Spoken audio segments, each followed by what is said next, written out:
if you ever want to see your wife again. I can't tell anyone except my agent Barry. Damn it, Barry, they'll kill her. You're my best friend, and I'm worried that you're not right in the head. The ransom is a manuscript I supposedly wrote that's coming true before my eyes. It happened just the way it was on that page. So dark. I have found only a few scattered pages. I want the entire manuscript. The deadline is in 2 days. I found Mr. Wake's pages. Good girl. How the hell did she get her hands on the manuscript anyway? I don't know. She's resourceful. I told you were too hard on her. Listen, I found out all sorts of interesting stuff while I was digging around. Yeah. Mr. Wake, it's Sheriff Breaker. We have an FBI agent here, Agent Nightingale. FBI? He's anxious to see you. You'd better come to the station. Okay, I'll be right over, Sheriff. Let's make this quick, huh? Help you folks? Name's Randolph. I'm the manager. We're looking for Rose. Works as a waitress down at the diner. Rose, sure. Nice girl. Who wants to know? I'm Alan Wake. The writer, huh? I heard on the radio you were visiting. Well, I'll show you her trailer. That Rose, she's a nice girl. Always pays her rent on time. As I was saying, Al, I found all sorts of weird stuff from the local newspaper's archives. This place is crazy. Disappearances, mysterious deaths, urban legends come true, and get this, most of this stuff takes place around Cauldron Lake. Well, you ain't wrong, mister. The Indians thought the lake was a doorway to the underworld. I'm the God-fearing type myself. I don't hold with that sort of thing. Yeah, okay. Anyway, there was an island there owned by a guy called Thomas Zane. Now, some of the articles I found about him make him out to be a famous writer, but I ran a bunch of searches, couldn't find a single thing he wrote. Zane was heavily into diving, so much so that the place came to be called Diver's Isle. But the volcano under the lake erupted in 1970, and Zane went down with the island.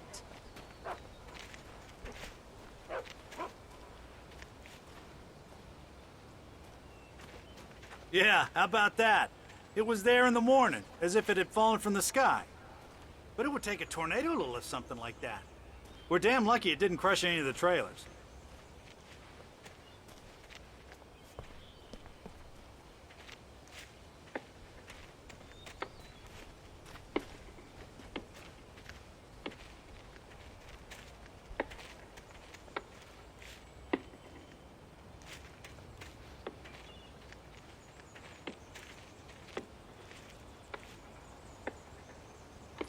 Gets better.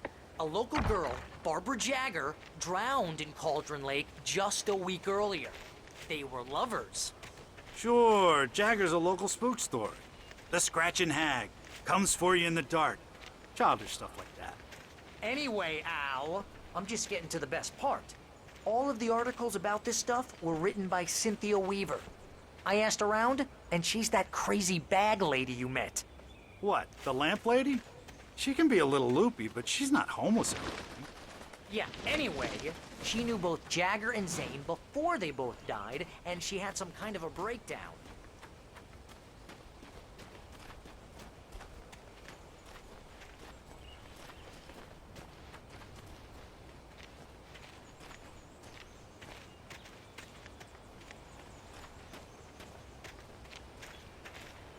Well, mister, this here's Rose's trailer. You mind me asking what you want with her? We're just here to talk to her, pal.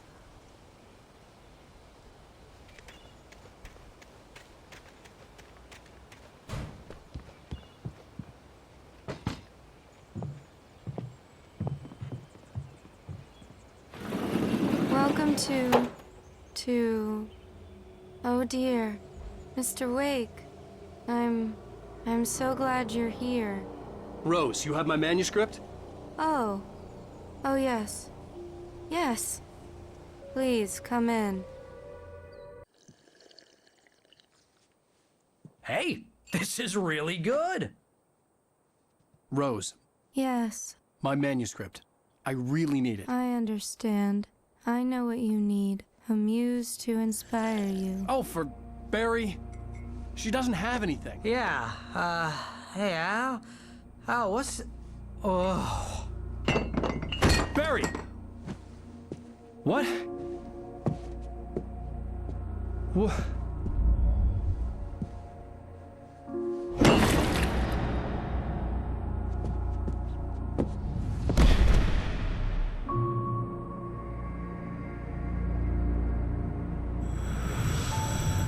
It's coming for you, hiding in my barber's skin. I'm too weak to stop it. You must turn the lights on. I promised I'd come visit you and your lovely wife. You must finish what you started.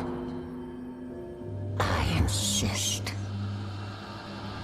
You must turn the lights on. Turn the light on. Back to work, boy.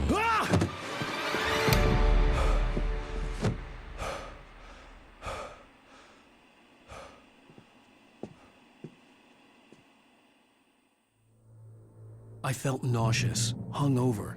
Only anger kept me going. I can't tell reality from dream anymore, but it seems I have an imaginary editor to help me. She's an old woman in a funeral dress. I call her Barbara Jagger. She's very strict. I'm writing faster and faster. My manuscript is being heavily revised. The edits are getting very aggressive, and each day there's less of me and more of her. I hate it, but I know she's right. She promises me I can save Alice this way. She knows more of this than I do. About the complex incantation I'm attempting. About this place. She's worked with another writer under similar circumstances, Thomas Zane. The genre of the story seems to be shifting. It's turning into a horror story. I'm getting close. I can feel it. Rose took a day from me. I had less than 12 hours left to meet the kidnapper. All I could do was get Barry into the car, work something out once I got on the road. Welcome to the Oh Dear Diner. What can I get you today? Coffee? I couldn't work up much hate for Rose. Something had used her to get to me and left its mark. My gun and flashlight were gone. I'd have to find a way to get Barry into the car as quickly as... Mr. Randolph liked Rose. That little smile she had. How she was still sweet when life had tried so hard to make her bitter. It wasn't any of his business what she did in her trailer. But those strangers, the writer and his smart-ass sidekick, looked like trouble. And they'd been in there for hours, way past her normal bedtime. He reached for the phone and called the sheriff's station. Possible. There was no time to waste.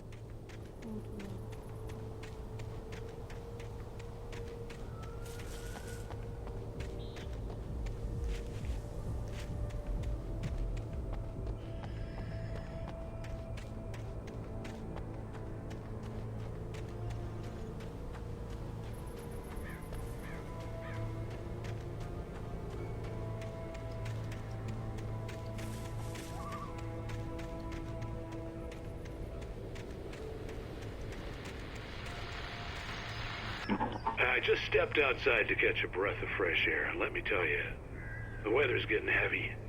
Nights like this make me especially glad I'm here talking to you and not home in bed. Once the weather takes a turn like this, I can't sleep at all.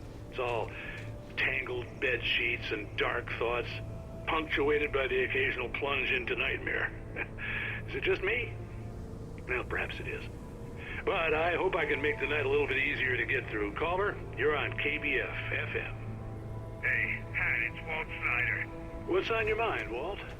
Well, I am the way you are, but, well, I can't sleep either, you know? I just been staring out the window here, trying to make sense of it all, but,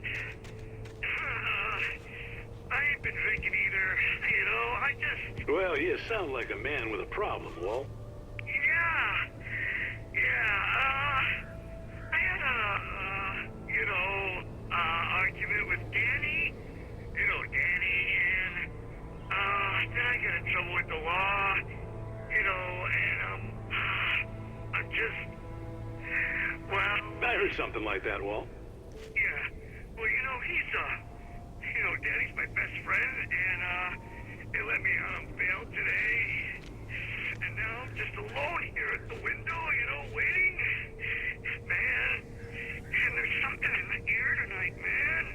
I was just outside looking up at the sky above our broadcast tower thinking the same thing. What are you waiting for, Walt? I don't know.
Oh, you're gonna get it now.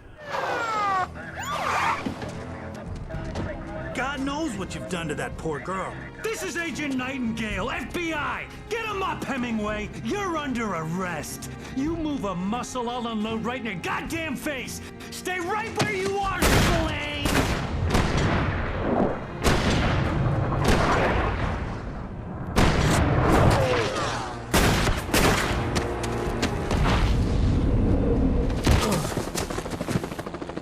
What are? I'm standing right here, you goddamn maniac!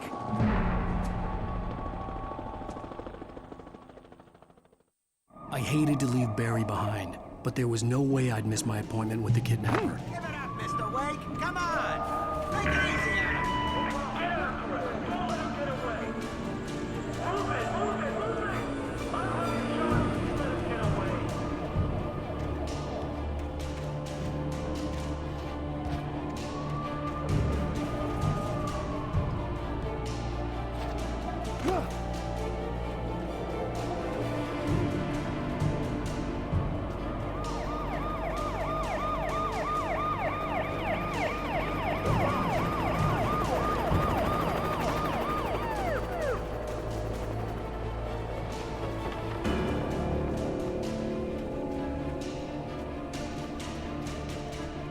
Stop running! Freeze! Okay, men.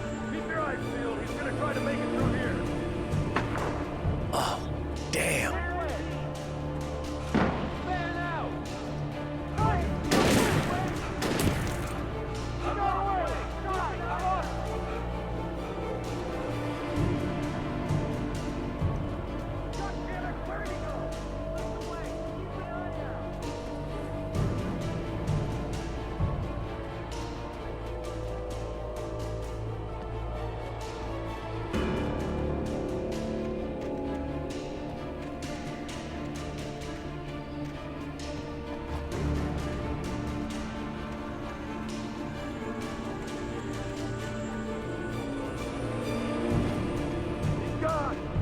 Guys, we need to head him off.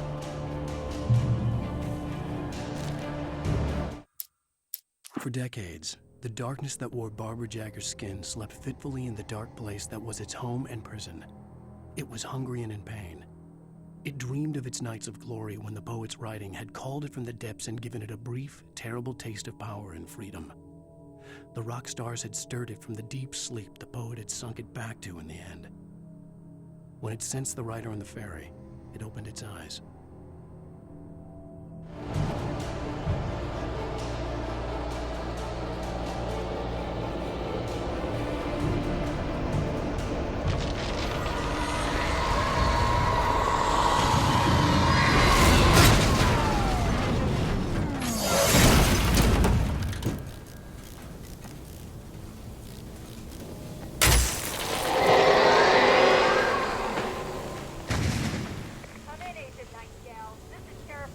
Over.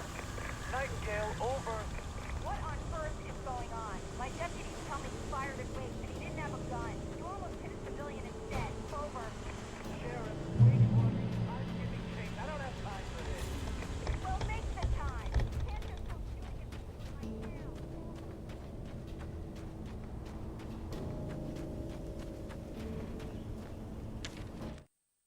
now. Rose didn't know how the strange old lady got in her trailer, and she looked wrong somehow. The woman showed her teeth in an approximation of a smile and traced a finger down Rose's cheek. "Pretty girl," she said. Rose felt as if she was falling asleep, but her knees didn't buckle. The crone spoke in a whisper, her words ice cold and dark in Rose's ear.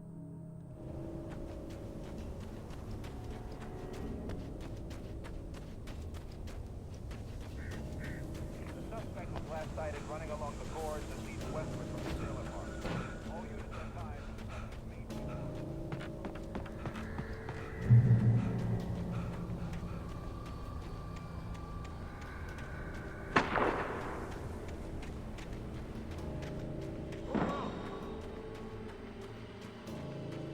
Search the area.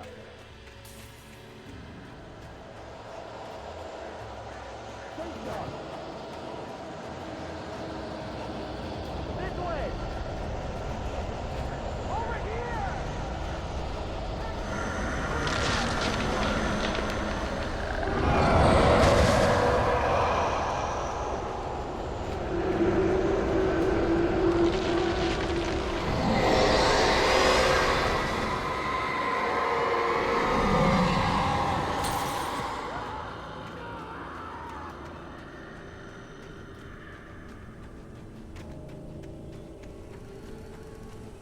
This horror was everywhere I went, circling me. The cops didn't stand a chance. They were after a writer, not a monster. That geek writer just took out my deputies. Are you kidding?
This is James. Mulligan, Thornton, come in. Over. Thornton here. James, we got both Wheeler and Rose in custody. They didn't put up a fight or anything. Why, they were... Hey, what are you... Come on! Sit down and give me that. Jane, Mulligan here. Over. Go ahead, Mulligan. Over. We got Wheeler and Rose here. Wheeler's drunk or hopped up on something. Speaking of which, that Fed had a pretty distinctive whiff of Otis Scotch about him, you know what I mean? Over. I don't have anything on that, Deputy Mulligan. Over. Well, whatever. Anyway, Rose is just being plain weird here. You better get Doc in and take a look at both. Over. Gotcha. You better get them here quickly. The Fed's gonna want to interview Wheeler. Over. Oh yeah, I bet it does. Looks like they have a lot in common. Mulligan out.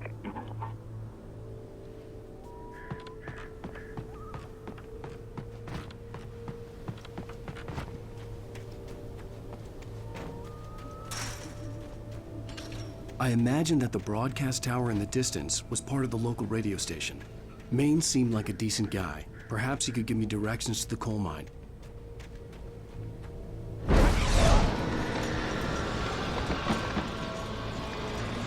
Unnatural shadows clung to the gate. The darkness that was after me was trying to stop me.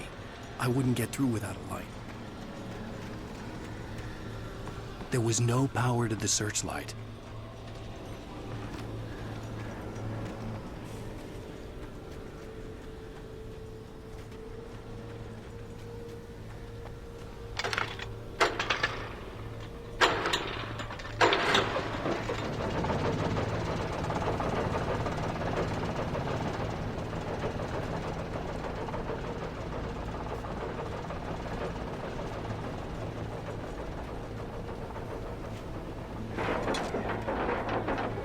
The old generator conked out. I'd have to see if I could fix it and try again.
It took me a moment to recognize the flashbang grenades. They were an ideal weapon for my situation. Team 1, come in. Over. Team 1, Sheriff Breaker.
call. You're on KBF-FM with Pat Maine. It's Milt Peabody, Pat. What's on your mind, Milt? Well, I live near the trailer park, Pat, and there's a big ruckus going on over there. Well, that's just up the road from me, too. What's going on, do you know? I don't know, but there's a bunch of police cars there, lots of sirens, a helicopter buzzing around, and I think I heard some gunshots. Gunshots? Yes, sir, like from a pistol. So can you find out what's going on? Because it's just next door and they're popping off guns there. They're still shooting? No, it was maybe 10, 15 minutes ago.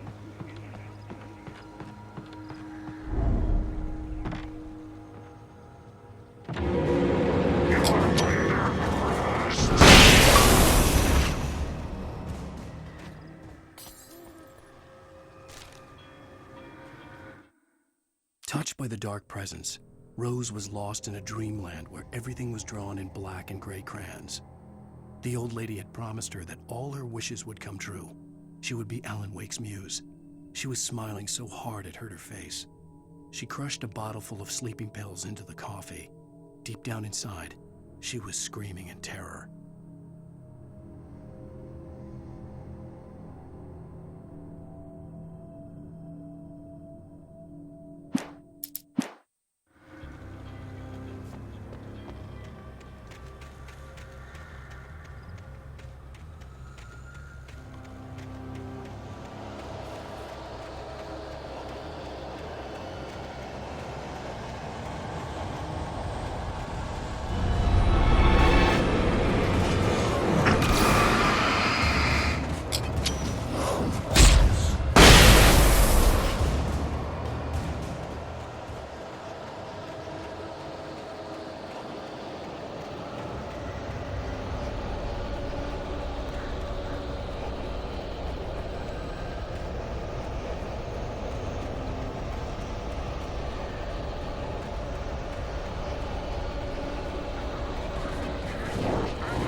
I hope Maine could lend me a car to get to the coal mine.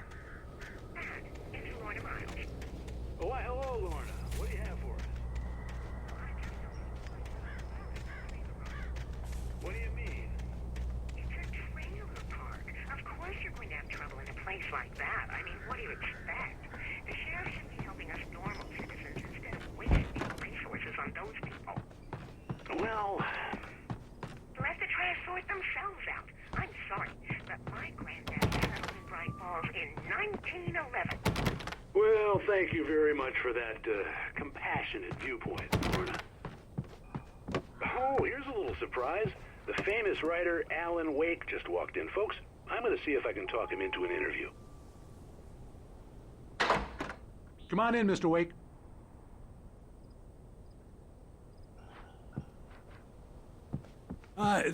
I'm so glad you could find the time to do this, Mr. Wake. Nowhere to run now, Dan Brown. You back away from me. Don't hurt. Whoa. Everyone calm down. Put the gun down. We're all friends here, right? Cool your jets, Nightingale. We got him. Judas Priest! What the hell's the matter with you? There's a civilian in there!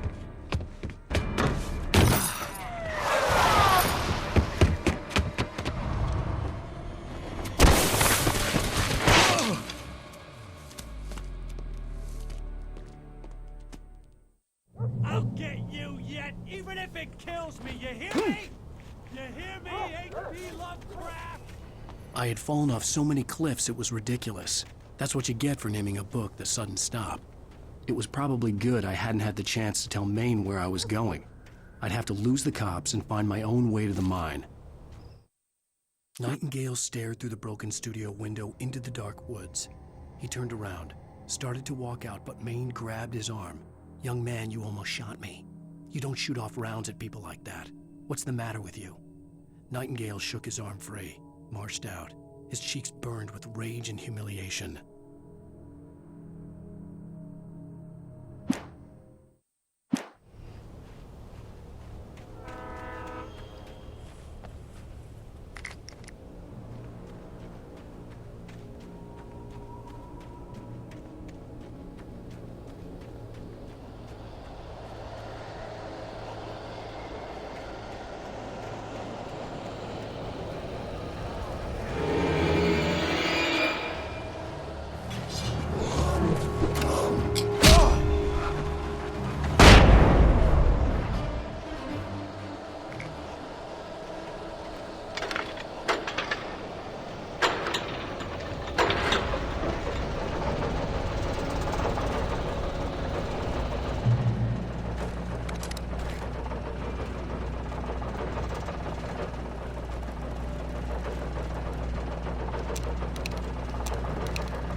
There was no sensible reason for the power company work lights to be here.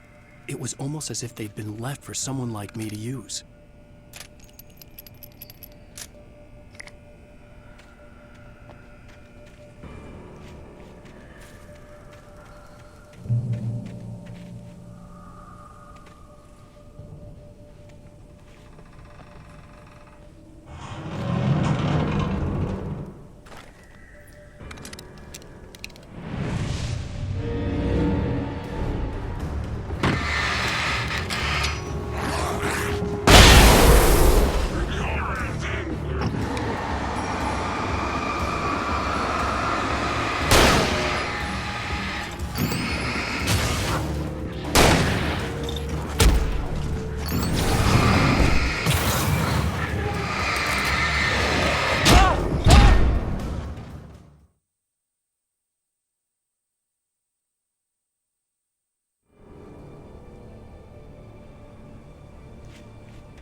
The bulldozer's engine roared to life. Mud and rocks flew as it fought for traction.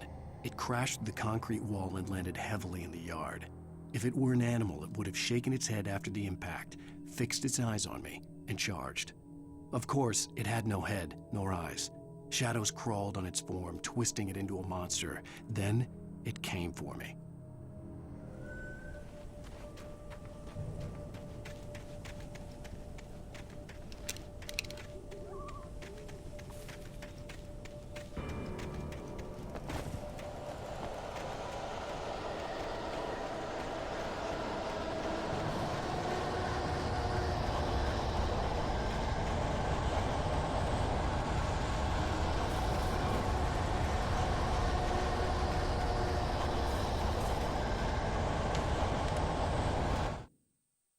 Sarah trusted her gut, and her gut said Agent Nightingale was an asshole. He felt wrong, and it wasn't just the smell of stale booze. It was in the way he flashed his badge, pulled rank, the look in his eyes when he wanted answers. Where was Alan Wake? What was this about an accident? Where was his wife? And most importantly, why did she let Wake go? He wouldn't answer her questions.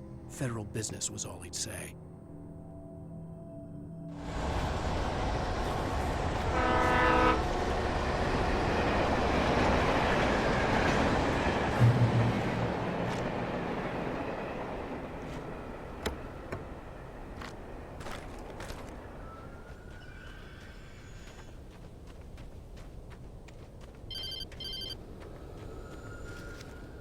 Hello? The most stubborn man I've ever met. Alice? Alice? Alan, I'm so afraid. It keeps me in the dark. Please help me. I look at you, Alan, and it's not you. Something else. Looking out from behind your eyes. Alice, I'm here. I'm so alone here. It's all gonna go to hell. You need to be careful. Cooperate. The connection had been terrible, but that wasn't the only thing that hadn't been right with the call. She sounded wrong somehow, but the pipe wrenched itself loose from the bridge's steel framework. Wrapped in darkness, it floated in midair, twitching. For a moment, I didn't understand what I was looking at. The heavy object lurched at me with impossible force. I threw myself out of the way, but just barely. When I turned my flashlight on it, it shook in a dark rage before it flew at me again. It called me. I could see a railway bridge up ahead, and a warehouse of some sort on the opposite shore. I hoped I could find a car from there.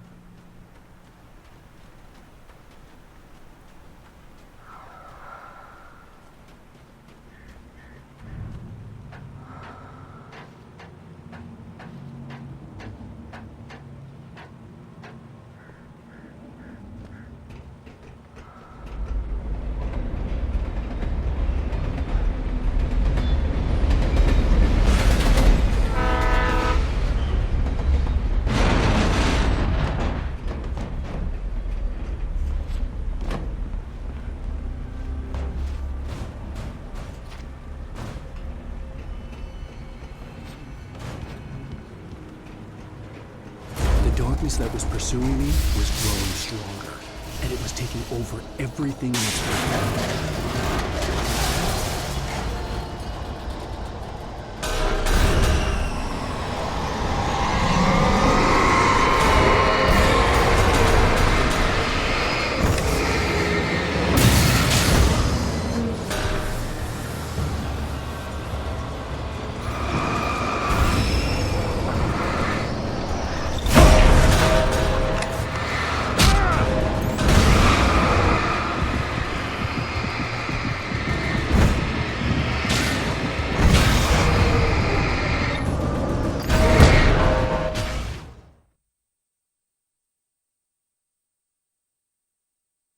Hoped I could find a car from there.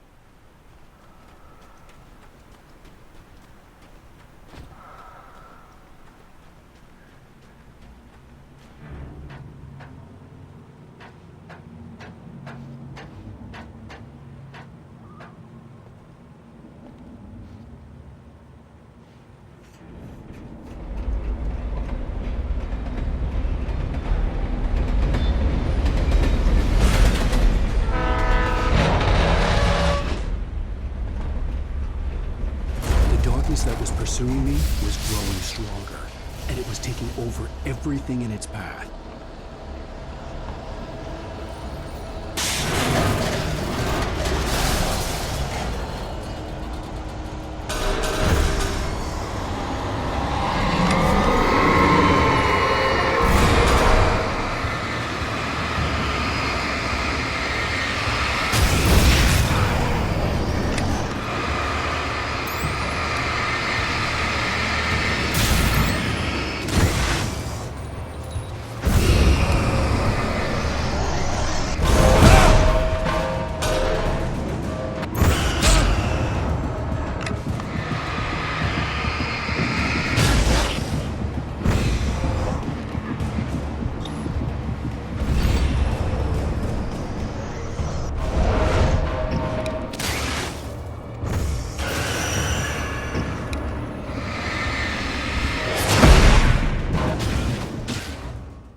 Hoped I could find a car from there.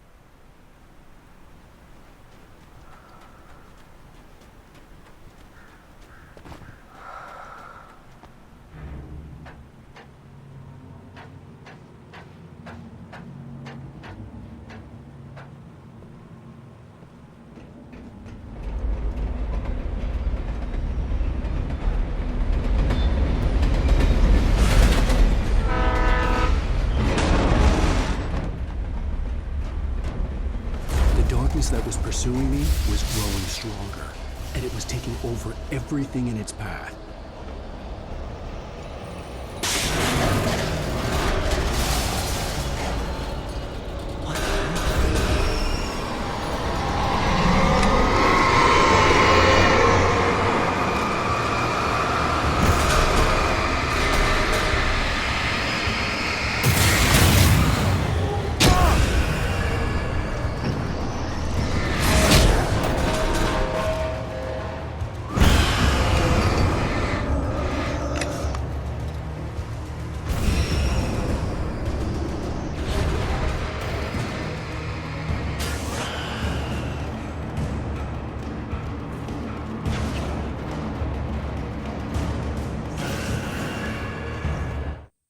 I slammed the door shut right in his smug face. He pleaded for me to open the door. True to form, the asshole actually thought I would obey.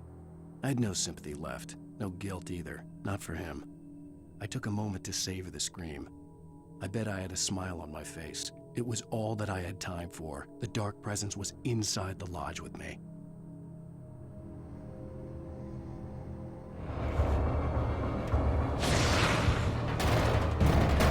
As a teenager, just starting to get interested in writing, Stephen King had been a source of inspiration to me.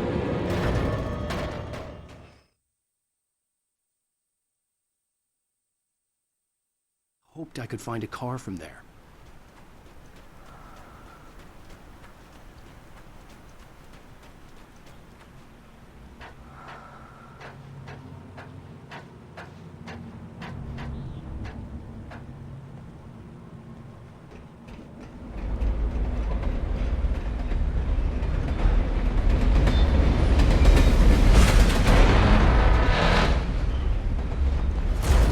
That was pursuing me was growing stronger, and it was taking over everything in its path.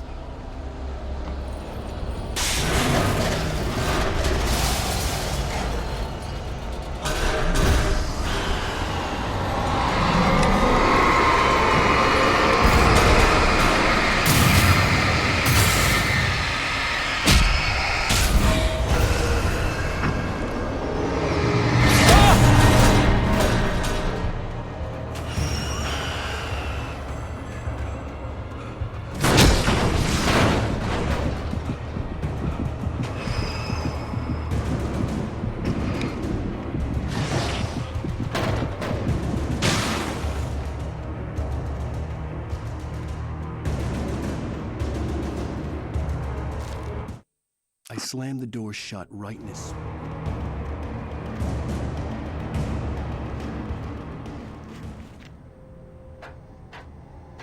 As a teenager, just starting to get interested in writing, Stephen King had been a source of inspiration to me. I thought about all the inanimate objects that had come to life in his books. No one is safe in a good horror story. Certainly not the protagonist. That's what makes them fun. This was anything but.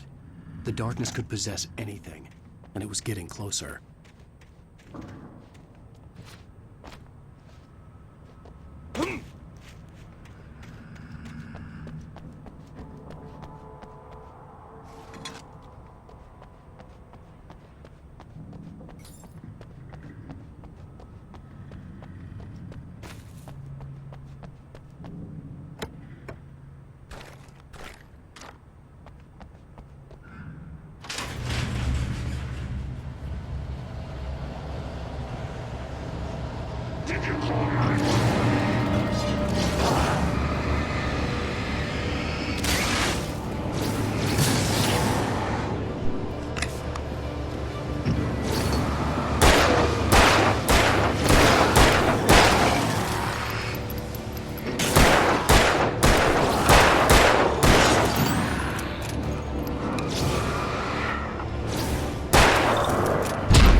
Take the facts of our existence for granted, unaware that they are merely a thin veneer of desperate self-delusion, covering a vast cosmos of madness and horror. All too often, the stars are right. In Night Springs. Tonight's episode, A Family Occasion. Journalist Alvin Derleth's trip to study the local customs of an insular community in Night Springs has been less than successful. Until tonight. Well, I'm glad you changed your minds about this. Ancient customs, local mythology. My editor loves this kind of stuff. Well, Mr. Derleth, we don't want to feel like we're on exhibition. But you have demonstrated the seriousness of your intent. Oh, I am serious. Really, just do your thing. I'll stay out of your way and observe. Actually, I thought you could assist us. I'm afraid we are a man short. It would provide you with an intimate perspective. Could I really? Of course, Mr. Derleth. Well, I guess that's the least What would I have to do? Oh, here. Let me show you with a kiss.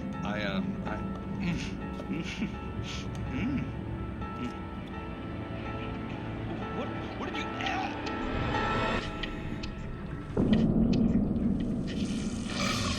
Oh, Mr. Derleth, you have well pleased Nixie Perka, the dweller in flesh. Your body shall host 1,000 young, and all shall be glory.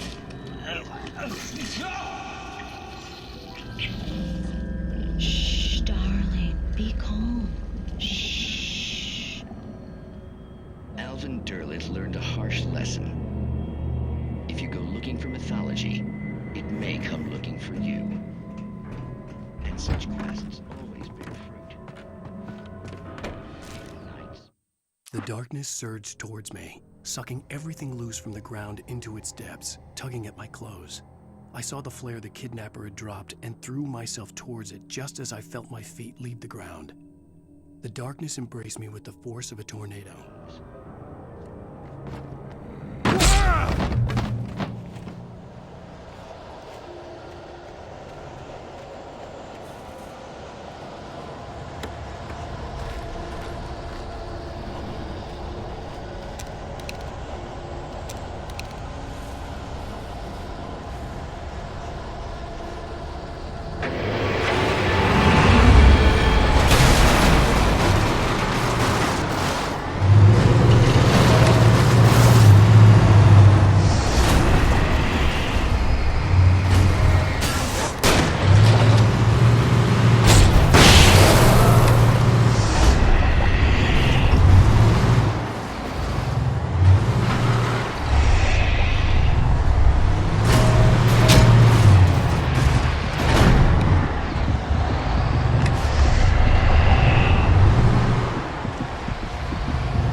I had never been this glad to see the sunrise.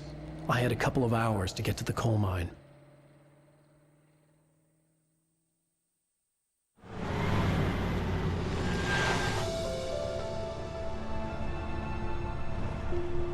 The coal mine wasn't far now.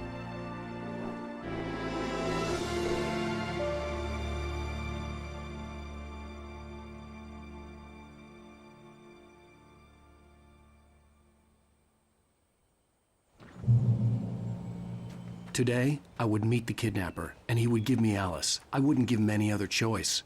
A drowning man will clutch at a straw.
I'd come to believe that the story in the manuscript was coming true. The current of its narrative had taken me deeper and deeper into dark waters. Alice had been taken from me. Barry was probably in jail. I was a fugitive from the FBI. The whole world taken over by the Dark Presence was trying to destroy me. It all felt real, but it matched a textbook case of insanity.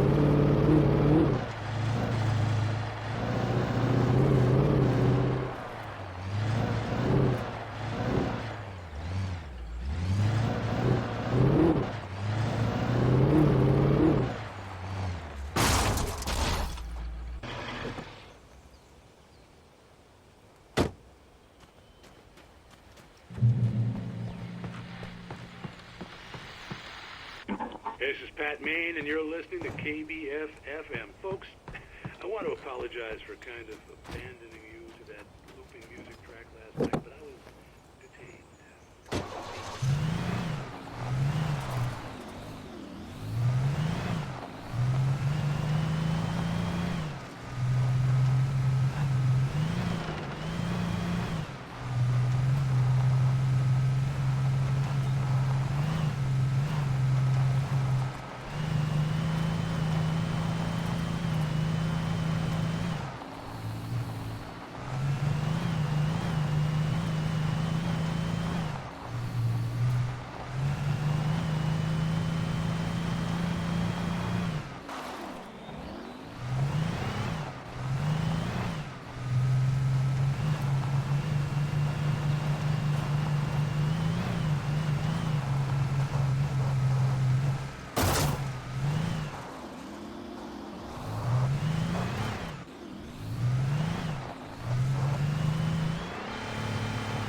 I was early.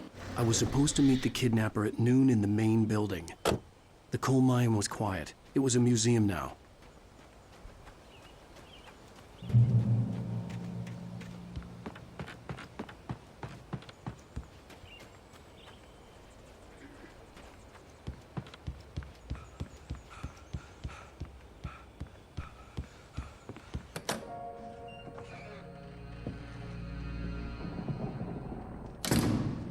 I didn't want to go outside. Cops had to be looking for me. The noon sun turned the place into a sauna. The day dragged on. Different scenarios ran through my mind. Ways of how I'd torture the kidnapper to get Alice back. Or the different horrible things he could have done to her. I imagined her dead. I had no way of knowing she was still alive. It was killing me.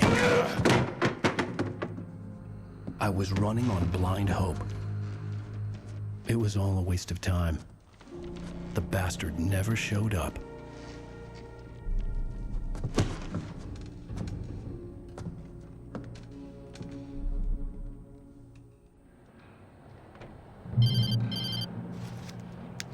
Wait. Where the hell are you? Change of plans. You know where Mirror Peak is? It's a big mountain north of where you are. You follow the path from the mine, you can't miss it. There's a lookout point there. I'll be waiting. I'm through being jerked around by you. You want to see your wife alive? Because if you do, you better watch what you say to me. Do we understand each other?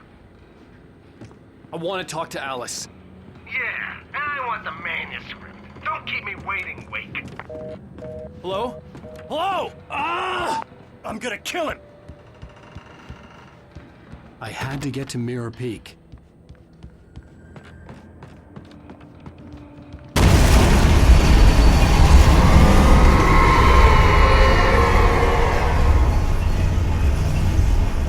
It was close. Maybe closer than ever before.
When Thomas Zane fell for Barbara Jagger, it happened fast.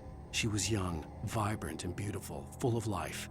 He had never been a very happy man, and without any seeming effort, she had changed all that. Zane felt good for the first time in his life. Everything she did was another piece of a jigsaw puzzle he hadn't even known he'd been missing. And best of all, she made the words flow, strong and sharp. She was his muse.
reach the hillside ahead was to go through the building. I had to find a way to avoid electrocution.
Some of the Taken retained echoes of their former selves, but these were just the nerve twitches of a dead thing.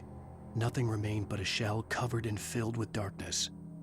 In most cases, these puppets were enough for the purposes of the Dark Presence. But for anything more elaborate, as with the writer, it was different. It needed his mind. And so rather than taking him over completely, it merely touched him.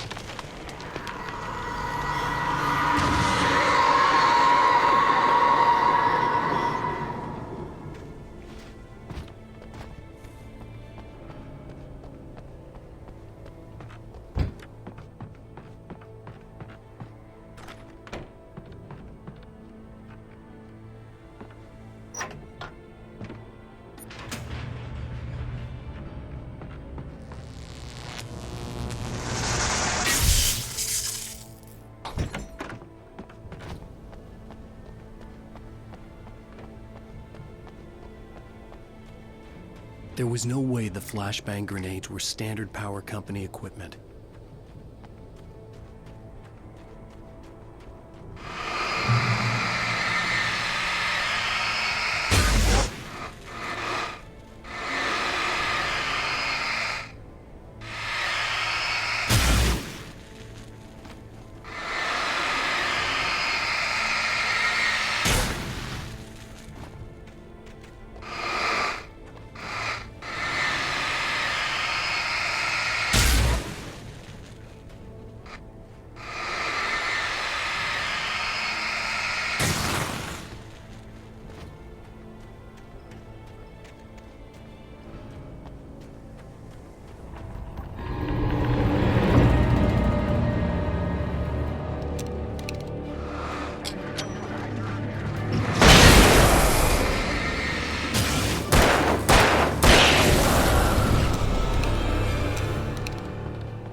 I stared through the bars of the jail cell. Barry stood behind me, swaying on his feet, looking as ill as I felt. Agent Nightingale stood on the other side of the bars with Sheriff Breaker. Nightingale had a stack of manuscript pages in his hand. He seemed unhinged as he gloated. "Well, I've got you now, Raymond Chandler. It's all here. All the evidence, including conspiracy to murder a federal agent."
I had no real plan.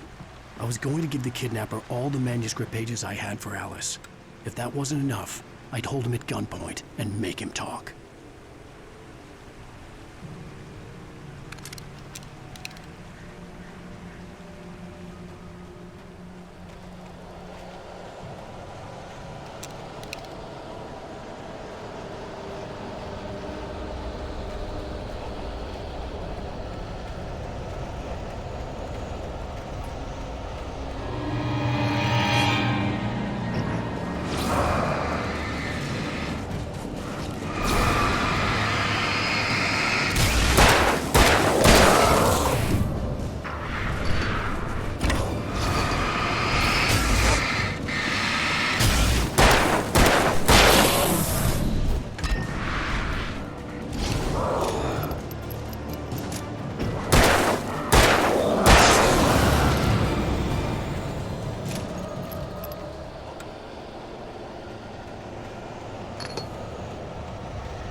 The dark presence was moving ahead of me in the same direction I was going. A cold feeling settled itself in the pit of my stomach. Was it going for Alice?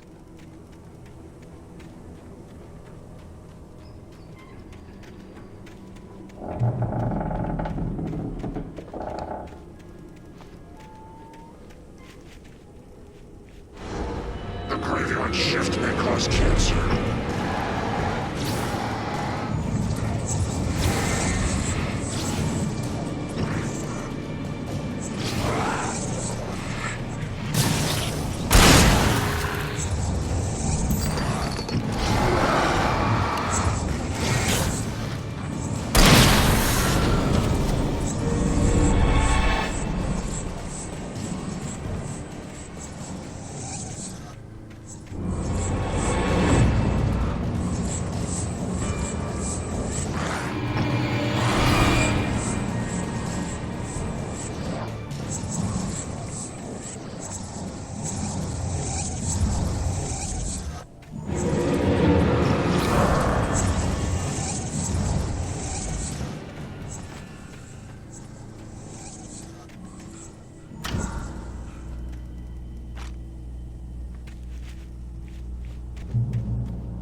The place was dead, a ghost town. Had been for decades, maybe a century.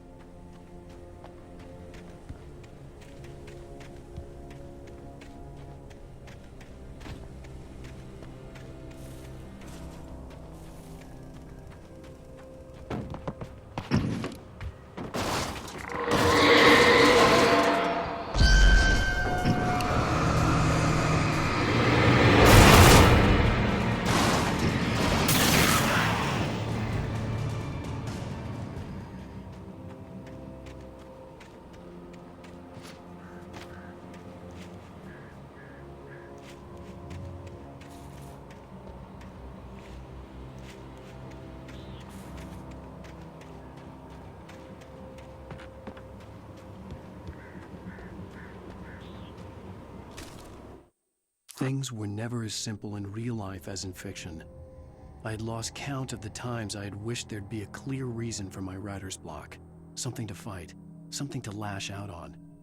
There wasn't. I was filled with doubt. I was nothing like the hero in my books.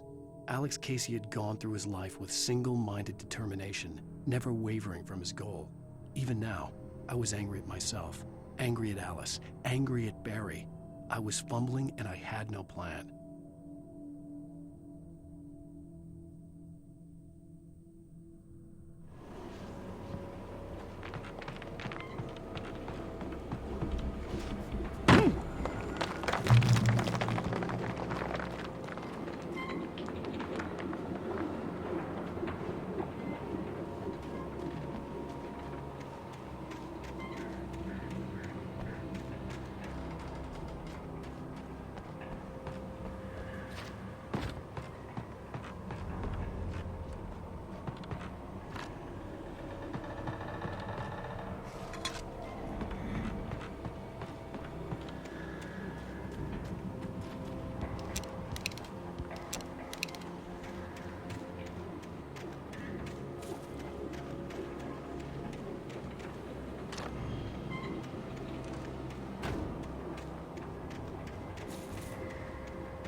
Anything outside of writing is a struggle. I feel ill. I managed to make my way downstairs. There's a shoebox filled with books and papers by Thomas Zane. It's very hard to focus, but I managed to read some of it. He's a poet, and a good one. He writes of muses and creators summoning fabulous things from a magic lake, using his powers to shape the world of a realm of gods and dreams and demons, dark things that wait for a chance to slip through, wearing the flesh of men as disguise. Zane writes about himself, his girlfriend being taken over by a dark presence, about growing scared of the lake. Zane believes it's a mirror to the gaping void of darkness above, where some Lovecraftian presence lurks. I crawl back upstairs. I'll borrow these things for my story. They ring true. They fit.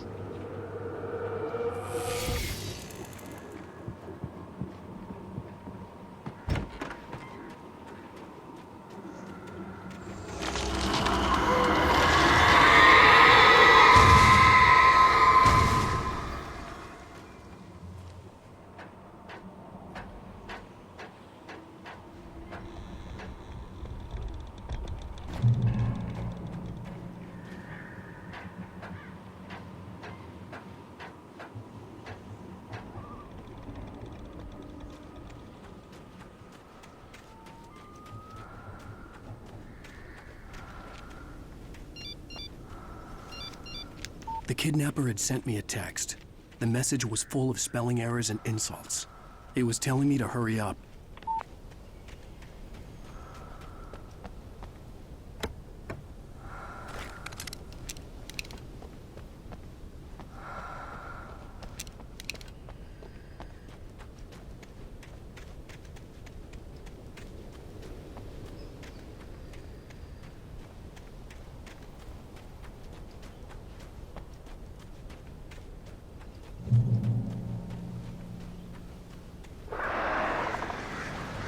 Birds.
Without warning, the headache stabbed at my brain.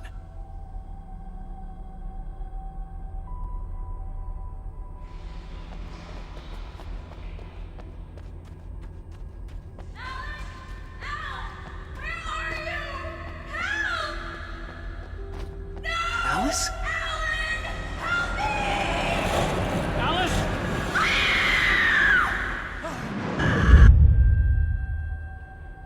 I'm losing it.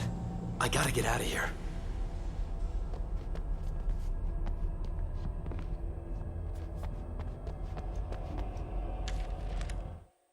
The hunters were big, thick-set men, confident and at home in the woods. They were feeling good, running on beer, ghost stories, and camaraderie late into the night. It did them no good, as they were taken by the dark presence, sucked deep into a darkness far worse than any ghost story they ever told or heard.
Even behind the closed doors and curtains of his grimy room at the Majestic, the local motel, Nightingale could feel the locals' eyes on him, the unrelenting pressure of their judgment.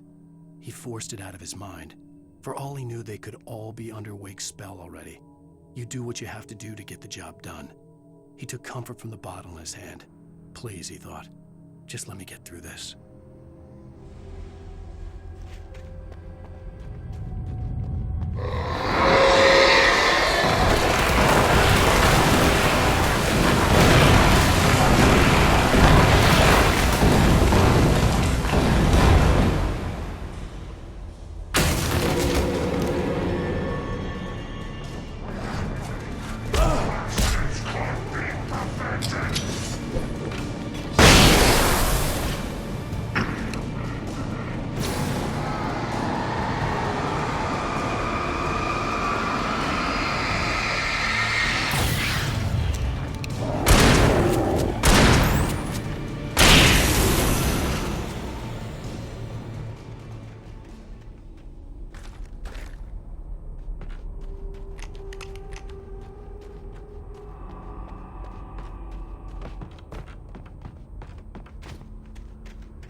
I'd have to make my way up this mine shaft in order to go on.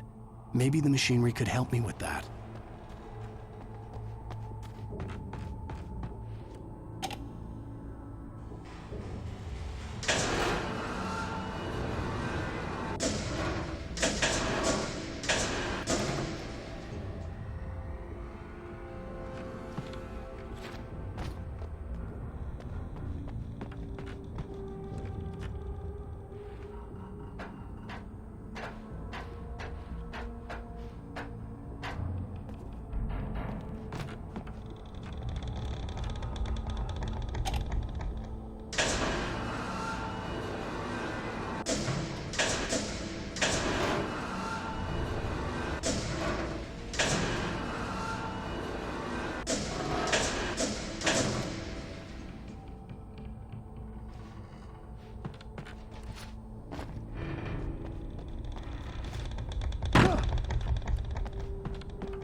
Great. Another cable car.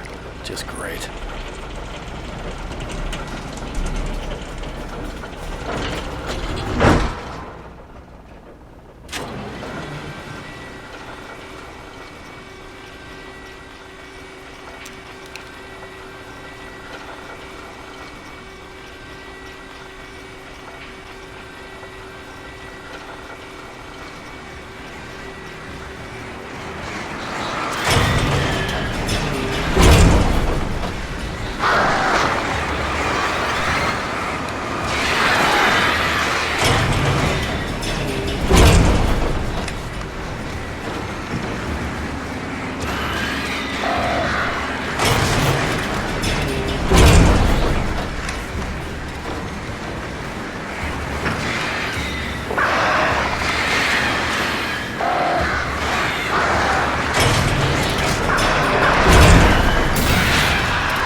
Mott had checked all of Stucky's rental cabins.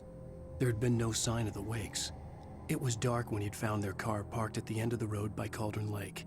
It made no sense. They must have taken a wrong turn, but there was no sign of them, and the car had been there for hours already. Frustrated, Mott stood on the rotten ruin of the footbridge that had once led to Diver's Isle before it sank beneath the waves years ago. The boss wouldn't be happy.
I could see Cauldron Lake. I thought I could make out the spot where the island and the cabin had been. There was a light near it. It had to be a boat.